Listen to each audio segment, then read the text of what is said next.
இந்த நாளிலும் கூட நாம் ஏற்கனவே பார்த்து கொண்டிருந்த நீங்கள் பிசாசின் தந்திரங்களை அறியாதவர்கள் அல்லவே அப்படின்னு சொல்லி அப்போஸ்தலன் பவுல் சொன்ன அந்த வசனத்துக்கு ஏற்ப இன்றைக்கும் சில காரியங்களை நாம் பார்க்க இருக்கிறோம்.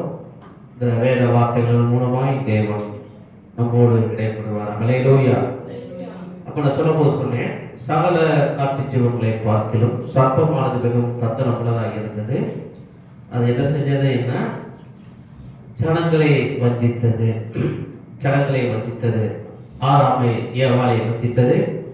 அதனாலே அவள் தேவனுடைய வார்த்தைக்கு கீழ்ப்படியாமல் பிசாசின் வஞ்சனையின் வலையிலே விழுந்து அவர்கள் இருந்த நல்ல தோட்டமாகிய ஏதனை விட்டு வெளியேற்றப்பட்டார்கள்.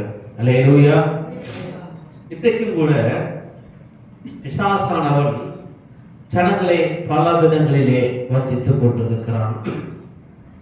அதனால இயேசுவானவர் அவர் சொன்னார், என்ன சொன்னார் அப்படின்னா, மத்தேயு சுவிசேஷம் 24ஆம் அதிகாரத்தில் நீங்கள் இந்த நாளிலே வாசிங்கள். மத்தேயு சுவிசேஷம் 24ஆம் அதிகாரத்தில் 4, 5, 6, 7 வசனங்களை நீங்கள் வாசிங்கள். இயேசு அவர்களுக்கு பிரதியுத்தரமாக,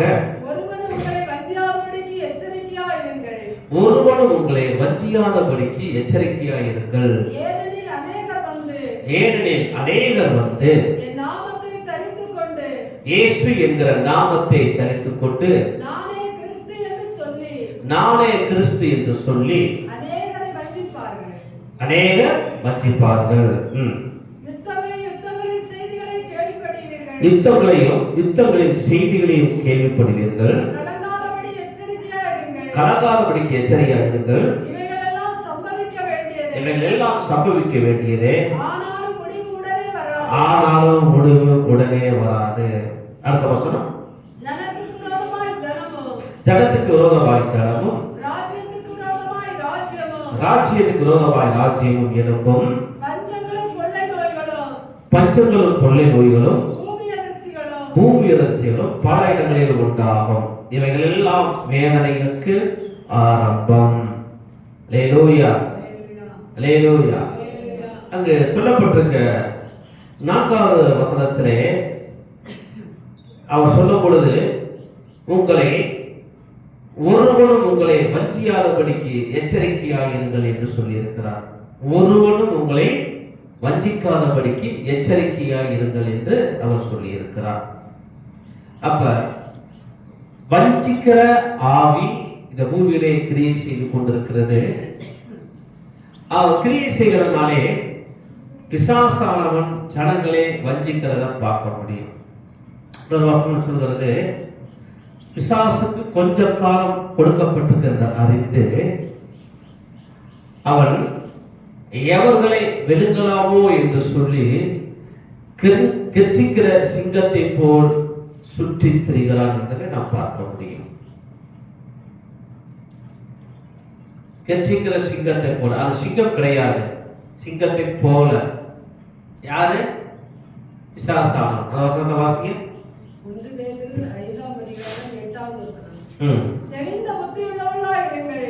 நம்மளை குறிச்சு சொல்றது, தெளிந்த புத்தியுள்ளவராயிருங்கள், விழித்திருங்கள், ஏனெனில்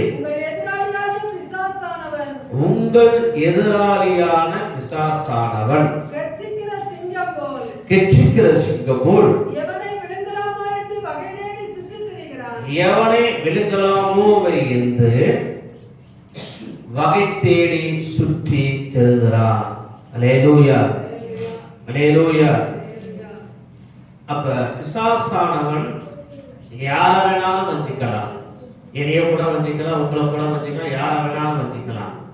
ஆனா ஆண்டவர் நமக்கு சொல்லி இருக்கிறாரு, ஒருவனும் உங்களை வஞ்சியாதபடிக்கு நீங்க என்ன செய்யணுமா? கவனமா இருங்கன்னு சொல்றார். ஏன் அப்படின்னா, அநேகர் வந்து இயேசுவின் நாமத்தை சொல்லி உங்களை வஞ்சிப்பார்கள். இயேசுவின் நாமத்தை சொல்லி உங்களை வஞ்சிப்பார்கள். அதோ அங்கே இருக்கிறார் என்று சொன்னால் நம்பாதீர்கள், இங்கே இருக்கிறார் என்று சொன்னால் நம்பாதீர்கள். அதாவது இயேசுவானவர் அவர் சொல்லிட்டார். அவர் என்ன சொன்னார்? அவர் வரும் பொழுது மின்னலை போல வருவார். எப்படி? மின்னலை போல வருவேன் என்று சொன்னார். திருடனை போல வருகிறேன் என்று சொன்னார். திருடனை போல அவர் திருட வருகிறதில்ல. திருடை வருகிறது எப்படி யாருக்கும் தெரியாமல் இருக்கிறதோ அதே போல் இயேசுவின் வருகையும் இருக்கும். மின்னல் எப்படி ஒரு திசையில தொடங்கி மறு திசையில போய் மறைதோ அதே போல் தேவனுடைய வருகை இருக்கும். ஆகவே ஒருவனும் உங்களை ஏமாற்றப்படாதபடிக்கு வஞ்சிக்கப்படாதபடிக்கு நீங்கள் எச்சரிக்கையாக இருங்கள் என்று வேதம் நமக்கு கற்றுக் கொடுக்கிறது. அநேகர் இயேசுவின் நாமத்தை தெரிந்து கொண்டுதான் சொல்லுவார்கள். வேற ஒரு நாமம் அல்ல, இயேசுவின் நாமத்தை சொல்லிதான் அவங்க சொல்லுவாங்க. இன்றைக்கு அநேக கள்ள தீர்க்கதரிசிகளும் கள்ள போதகர்களும் இன்னைக்கு நாம் நம்முடைய சமுதாயத்தில் இருக்கிறதை நாம் பார்க்க முடியும். அல்லேலூயா. ஒரு சில குறிப்பிட்ட ஜனக்கூட்டம், ஒரு குறிப்பிட்ட பிரிவு உள்ள ஜனங்கள் இருக்கிறார்கள். இவர்கள் போகிற வீடு கிறிஸ்தவர்கள் வீடு தவிர வேற எந்த வீட்டுக்கு போக மாட்டாங்க. விசுவாசி வீட்டுக்கு தான் போவாங்க, விசுவாசி வீட்டுல தான் உட்காருவாங்க, அந்த விசுவாசி கிட்ட தான் பேசுவாங்க, வேத வசனத்தை கொண்டுதான் பேசுவாங்க. ஒரு குறிப்பிட்ட சில வசனங்களை எடுத்துக்கொண்டு இதுதான் உண்மை, இதுதான் உண்மை, நீங்க வச்சிருக்கிறது பொய் அப்படின்னு தான் சொல்லுவாங்க. எங்க இருந்து எடுப்பாங்கன்னு சொன்னா இந்த வேத புத்தகத்தில் உள்ள ஒரு சில வசனங்களை மாத்திரம் அவர்கள் எடுத்துக்கொண்டு பேசுவார்கள். இன்னைக்கு நாட்களே நான் பார்க்கல, நிறைய இடங்கள்ல ஊழியத்தில் பார்க்கும்போது தெரியுது, அது ஊழியக்காரர்களும் சரி விசுவாசிகளும் சரி, இவர்கள் எடுக்கிற ஒரு ஆயுதம் என்ன அப்படின்னா, நாங்கள் இயேசுவுக்கு ஊழியம் செய்கிறோம், இயேசுவுக்கு நாங்கள் ஊழியம் செய்கிறோம், நாங்கள் ஊழியக்காரர்கள். நல்லது, தவறல்ல.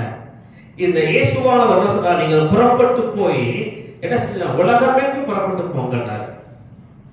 இஸ்ரவேல் அல்லாத ஜனங்களை போய் சந்திகள் சொன்னாரு. ஆனா இந்த மக்களுடைய மனநிலைமை, இவங்களுடைய என்ன பாத்தீங்கன்னா, எவன் விசுவாசியா இருக்கிறாலோ அந்த விசுவாசி வீட்டுக்குள்ள போய் உட்கார்ந்து பேசி அவங்களை போய் நாங்க தான் உண்மையா நாங்கள் ஆண்டவர் ஆராதிக்கிறோம், எங்க கிட்ட வாங்க, எங்க கிட்ட தான் ஆண்டவர் இருக்கிறார், என்னமோ உங்க பாக்கெட்ல ஆண்டவரை குடிச்சு வச்சிருக்கிற மாதிரி பேசுவாங்க. நீங்க போறதெல்லாம் சரியான சத்தியம் கிடையாது, அங்க ஆண்டவர்லாம் இல்ல, அவங்க சும்மா சொல்றாங்கன்னு சொல்லி ஆண்டவரை ஆராதிக்கக்கூடிய ஜனங்களை கெடுக்கிற ஒரு கூட்டம் இன்றைக்கு பூமியிலே இருக்கிறது. இன்னொரு குரூப் சொல்லுவாங்க, நீங்க ஞாயிற்றுக்கிழமை ஆராதிக்கிறீங்க, அதனால அதெல்லாம் சரி கிடையாது, சனிக்கிழமை தான் நீங்க ஆராதிக்கணும் அப்படின்னு ஒரு குரூப் இருக்குது. இன்னும் சில ஊழியர்கள் என்ன செய்வாங்கன்னா, ஏன்னு சொன்னா அவங்க போய் புதிய இடத்துல புதிய ஜனங்களை சந்திச்சு அவங்களுக்கு சுவிசேஷத்தை அறிவித்து அவர்களை ஆராயப்படுத்தி சபையில வைக்கிறது கிடையாது. அவங்க என்ன செய்யறாங்கன்னா, கூடையில இருக்க மீன் எடுத்து அவன் கூடையில வச்சுட்டு என் கூடையில உள்ள மீன் அப்படின்ற மாதிரி இன்னொரு ஆலயத்துக்கு போகக்கூடிய ஜனங்களை அவங்க செய்யறாங்க வசப்படுத்தி, இப்ப நான் சொன்ன வஞ்சனை செய்து அவர்களை கொண்டு போறாங்க. கொண்டு போய் அவங்களாச்சும் அவங்களுடைய சபையிலாச்சும் நிரந்தரமா வச்சிருக்காங்கன்னு பார்த்தா கிடையாது. குறிப்பிட்ட காலங்களுக்கு பிறகு அவர்கள் இயேசுவை விட்டு வெளியே போய் இருக்கிறதை பார்க்க முடியும். ஆராதனைக்கு உள்ளாமல் ஆராதனை விட்டு வெளியே போயிருக்கிறத பார்க்க முடியும். காரணம் என்ன என்று சொன்னால், கடைசி நாட்களிலே வஞ்சகர்கள் எழுப்பி உங்களையும் என்னையும் வஞ்சிக்கக்கூடிய எல்லா காரியங்களையும் அவர்கள் செய்வார்கள். அல்லேலூயா, அல்லேலூயா. அங்கே அற்புதம் நடக்கிறது, இங்கே அதிசயம் நடக்கிறது, அங்கே அது நடக்கிறது என்று சொன்னா நீங்க என்ன செய்யாதீங்க, நம்பாதீர்கள். வசனம் தான் சொல்றது, வசனம் நமக்கு தெளிவாய் கற்றுக் கொடுக்கிறது. வசனத்தை வாசிங்க, வாசிங்க. அப்பொழுது இதோ கிறிஸ்து இங்கே இருக்கிறார், அதோ அங்கே இருக்கிறார் என்று எவனாகிலும் சொன்னால் நம்பாதீர்கள். ஏனெனில் கள்ள கிறிஸ்துக்களும் கள்ள தீர்க்கதரிசிகளும் எழும்பி கூடுமானால் தெரிந்து கொள்ளப்பட்டவர்களை வஞ்சிக்கத்தக்கதாக பெரிய அடையாளங்களையும் அற்புதங்களையும் செய்வார்கள்.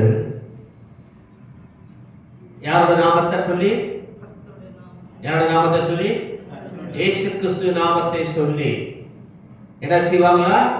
பெரிய அற்புதங்களையும் அடையாளங்களையும் செய்வார்கள். இன்னைக்கு நிறைய நேரங்கள்ல நம்முடைய இருதயமும் அப்படிதான் இருக்கிறது. சில நேரங்களிலே நாமும் வழியில் போகத்தக்கதான சூழ்நிலைகள் நமக்கு முன்பாக வைக்கப்படும். அல்லேலூயா. நமக்கு முழு ஆதாரம் வேதவசனம் தான். என்ன நடந்தாலும் சரி, எங்க நடந்தாலும் சரி, வேதவசனம் நமக்கு அது என்ன சொல்லுது அதான் நம்ம பார்க்கணும். அல்லேலூயா, அல்லேலூயா.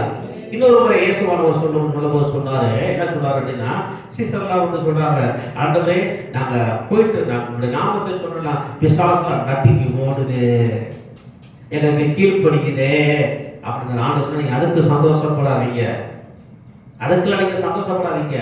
உங்க பேர் பரலோகத்தில் எழுதப்பட்டதா சந்தோஷப்படுங்க. உங்க பேரு பரலோகத்தில் எழுதி இருக்கு, அதுக்காக சந்தோஷப்படுங்க. அவர்கள் வந்து இயேசுவின் நாமத்தினாலே அற்புதங்களை அடையாளங்களை செய்தார்கள். அவர்கள் தேவனுடைய சித்தத்தின்படி செய்யவில்லை. தேவனுடைய சித்தத்தின்படி அவர்கள் செய்யவில்லை, தங்களுடைய சுய சித்தத்தின்படி செய்கிறார்கள். நம்ம ரொம்ப கவனமா இருக்கணும். அல்லேலூயா, அல்லேலூயா. நீங்க அது யாரா இருந்தாலும் சரி, எவ்வளவு பெரிய தீர்க்கதரிசியா இருந்தாலும் சரி, எவ்வளவு பெரிய ஊழியக்காரன் இருந்தாலும் சரி, நீங்க ஆராதிக்க போற உங்களை பார்த்து நீங்க எங்க ஆராதிக்க வாங்க அப்படின்னு கூப்பிடுறாங்கன்னா நீங்க ரொம்ப கவனமா இருக்கணும். எங்க ஆராதிக்கு வாங்க அப்படின்னு கூப்பிடுறாங்க, ரொம்ப கவனமா இருக்கணும். நாம் வஞ்சிக்கப்படுவதற்கு ஏதுவான வழிகள் அநேகம் உண்டு. ரொம்ப சொல்லுவோம், ஒரு நாள் வந்து பாருங்க. எத்தனை நாள்? ஒரு வாரம் வந்து பாருங்க. எங்க சர்ச்சில் அப்படியே கிட்டு ஆடா, ஒன்னு ஆடாது. ஏன் அப்படின்னா, சபைகள் செய்ய வேண்டிய முக்கிய நோக்கம் என்ன என்று சொன்னால், ரட்சிக்கப்படாத ஜனங்களை தேடி போகணுமோடைய, ரட்சிக்கப்பட்ட ஜனத்தை தேடி போவதற்கு ஆண்டவர் திருச்சபையில் ஊழியர்கள் உருவாக்கல. இன்னைக்கு என்னன்னா இதான் நடக்குது.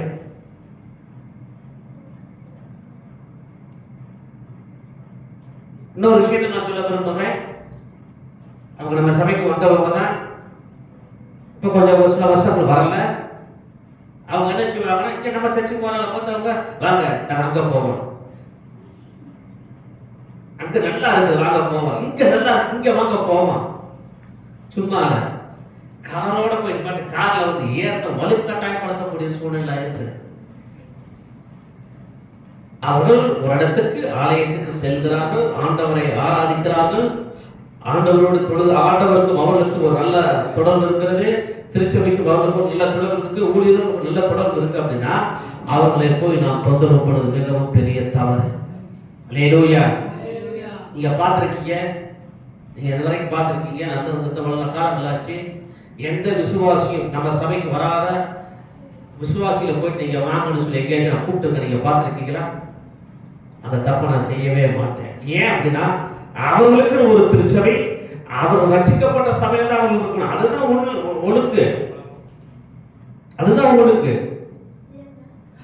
அவர்கள் ரட்சிக்கப்பட்ட சபையை விட்டுட்டு, அவர்கள் தொழுது கொண்டு அந்த இடத்தை விட்டுட்டு இன்னொரு இடத்துக்கு நீங்க வாங்கன்னு கூப்பிடுறா தவறு. அந்த தவறை நாம் செய்யக்கூடாது. அல்லேலூயா, அல்லேலூயா.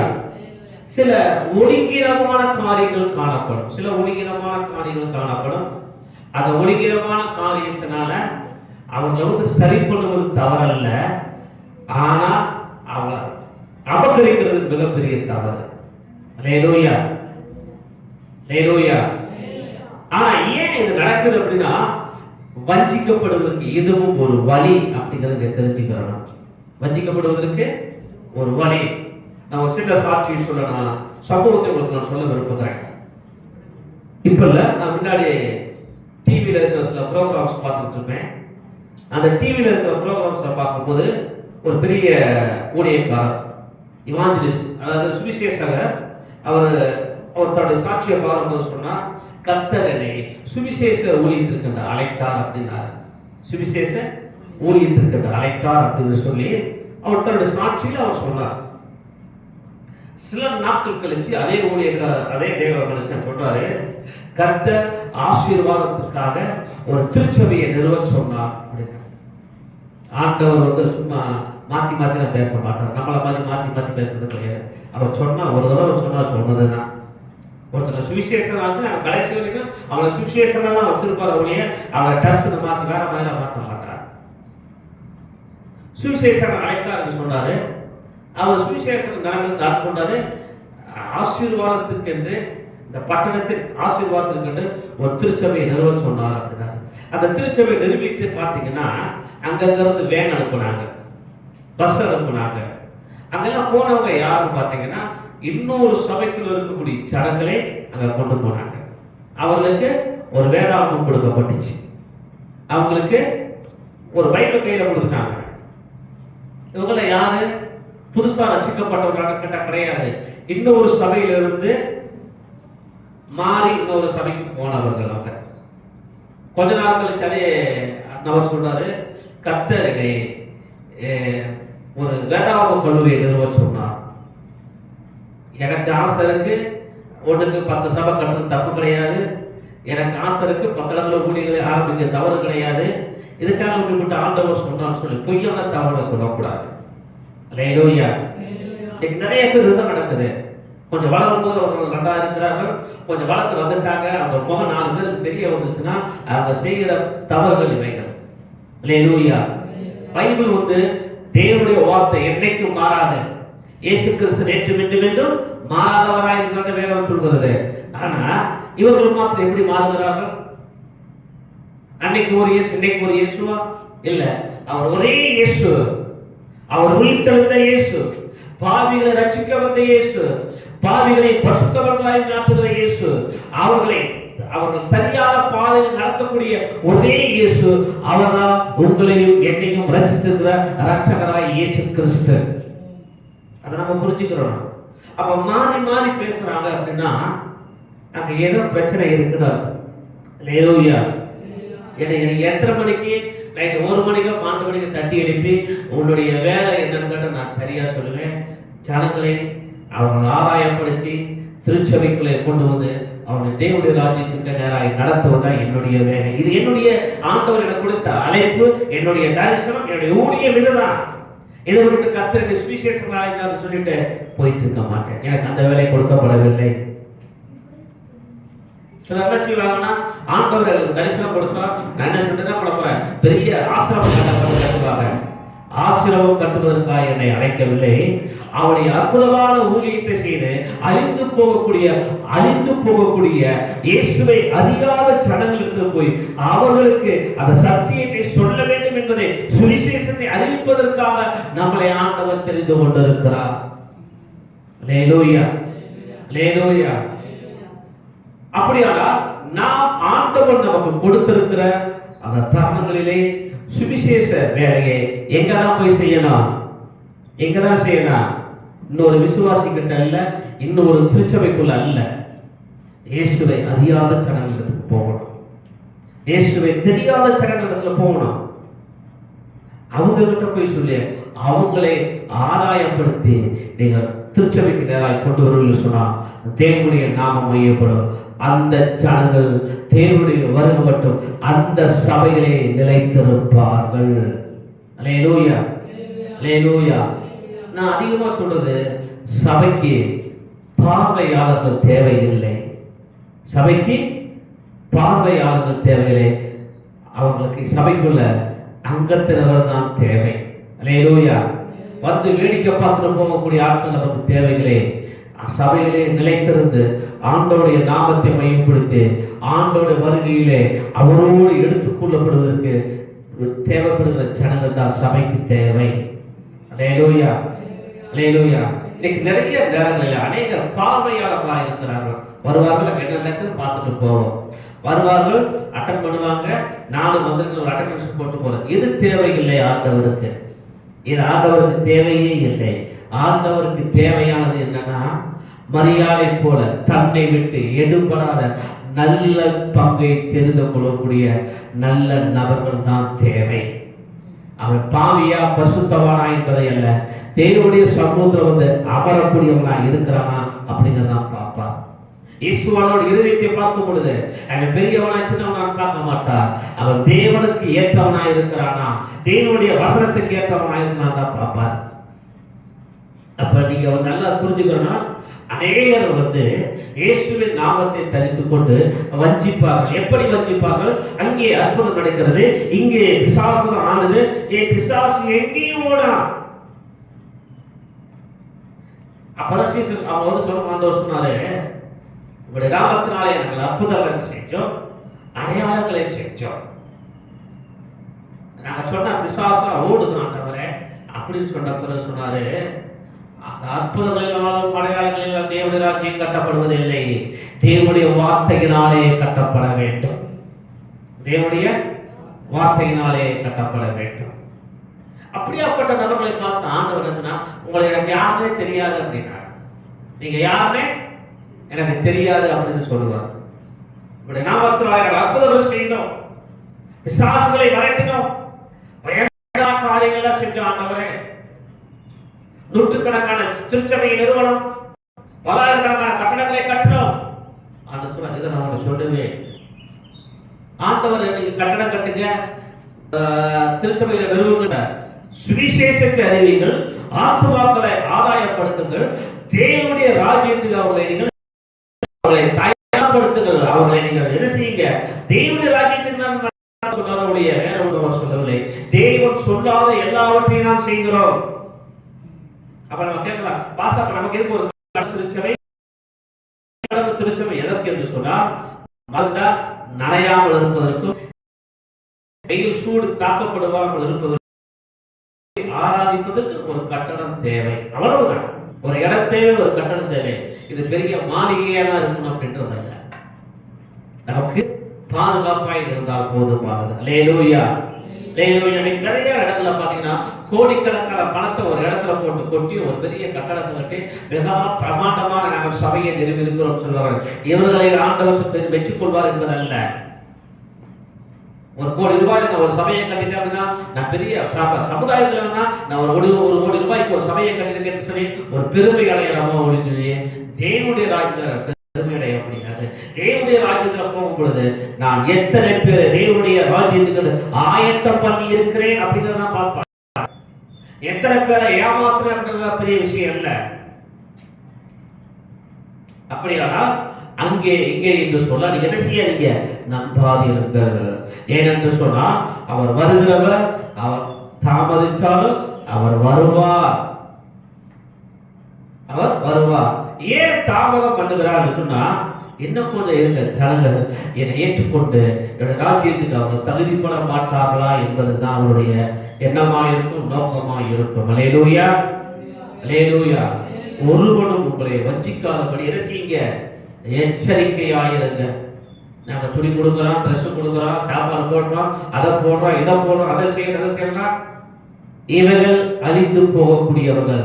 இந்த அழிந்து போகக்கூடிய இவைகளினாலே நாம் வஞ்சிக்காதபடிக்கு எச்சரிக்கையாக இருக்கணும். அல்லேலூயா, அல்லேலூயா.